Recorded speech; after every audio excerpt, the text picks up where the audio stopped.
भाजपा के संयुक्त मोर्चा की बैठक हुई, जिसमें आगामी लोकसभा चुनाव को लेकर रणनीति बनाई गई। बैठक को लेकर भाजपा प्रदेश अध्यक्ष किरण सिंहदेव ने कहा कि आगामी लोकसभा चुनाव की दृष्टि से चर्चा की गई है। बैठकों का क्रम निरंतर जारी है। आज पूरे छत्तीसगढ़ के साथ मोर्चे की संयुक्त बैठक हुई है। मोर्चे के राष्ट्रीय पदाधिकारी बैठक में शामिल हुए। लोकसभा चुनाव में प्रत्येक कार्यकर्ता जिम्मेदारियां निभाएगा। 11 लोकसभा सीट में विजय सुनिश्चित करने की दृष्टि से काम कर रहे हैं।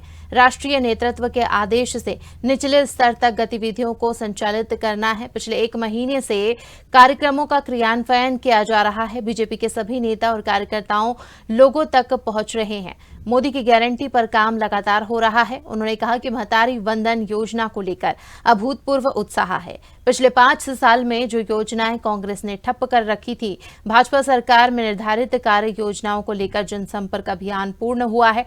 2047 तक कार्यशील योजनाओं से विकसित भारत बनाएंगे।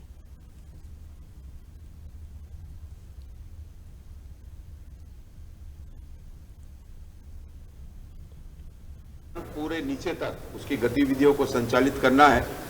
पिछले 1 महीना से समयबद्ध कार्यक्रमों के माध्यम से उसका क्रियान्वयन किया जा रहा है। उसमें और तेजी से और विशेषकर जो आदरणीय प्रधानमंत्री मोदी जी की कल्याणकारी योजनाएं हैं, जो मोदी जी की गारंटी की योजनाएं हैं, और जब विगत विधानसभा चुनाव में प्रचार के समय भारतीय जनता पार्टी के सभी नेताओं ने, सभी प्रत्याशियों ने और सभी कार्यकर्ताओं ने जनता के समक्ष जाकर जो 4 वादे महत्वपूर्ण किए थे कि हमारी सरकार बनते ही आदरणीय प्रधानमंत्री जी की जो गारंटी है और गारंटी के ऊपर जो गारंटी का काम करने का काम किया आदरणीय विष्णुदेव साई जी ने, जिसमें हमारे महतारी वंदन योजना को लेकर अभूतपूर्व उत्साह, हमारे 18 लाख ऐसे प्रधानमंत्री आवास योजना जो गरीबों को, जो पिछले 5 सालों में ये सारी योजनाएं कांग्रेस की सरकार ने बंद करके रखी थी, यहां ठप करके रखा।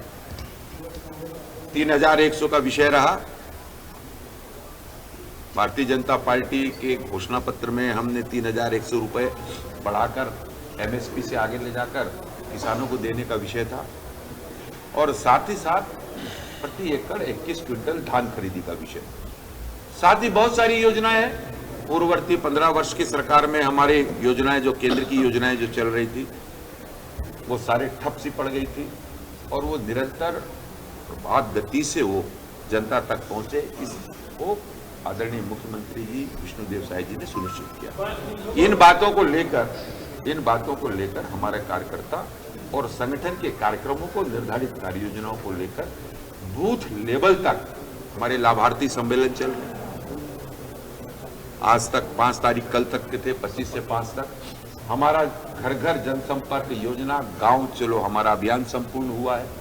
उसी के क्रम में हमारा कार्यकर्ताओं के साथ विभिन्न समाज वर्ग, और अभी हमने जिसका 26 तारीख को आदरणीय राष्ट्रीय अध्यक्ष जी ने लॉन्चिंग किया कि प्रधानमंत्री जी की और हमारे राष्ट्रीय अध्यक्ष जी की ये सोच, ये भावना के साथ कि 2047 तक इस विकासशील भारत को हम अपने कार्य योजनाओं के माध्यम से किस तरीके से विकसित भारत की श्रेणी में लाकर खड़ा करें। जनता का संवाद विभिन्न कोहाड़ के माध्यम से, जिसमें आप सभी पत्रकार बंधुगण से लेकर व्यवसायी बंधु से लेकर हमारे अंतर्राष्ट्रीय राष्ट्रीय स्तर के खिलाड़ी, हमारे अन्य साहित्यकार जो समाजों का नेतृत्व करते हैं, अपने अपने वर्गों का, अपने अपने क्षेत्रों का नेतृत्व करते हैं, प्रतिभावान हमारे युवा साथी, मातृशक्तियां का एक सीधा संवाद, आपकी सोच, आपके सुझाव कि आने वाले समय में और इन कल्याणकारी योजनाओं को लेकर और आने वाले समय में, और जो सरकारों का या लोकसभा चुनाव में किस तरीके से और आगे हम अपने उसमें सम्मिलित करें, वो मांगा गया है।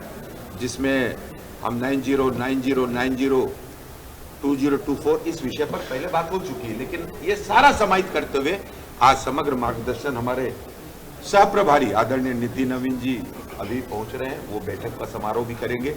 हमारे मुख्यमंत्री जी, उप मुख्यमंत्री जी सहित हमारे क्षेत्रीय संगठन महामंत्री, क्षमा करेंगे, क्षेत्रीय संगठन महामंत्री जी का भी मार्गदर्शन हो रहा है। संगठन की वृत्ति को लेकर सारी कार्य योजना शाम को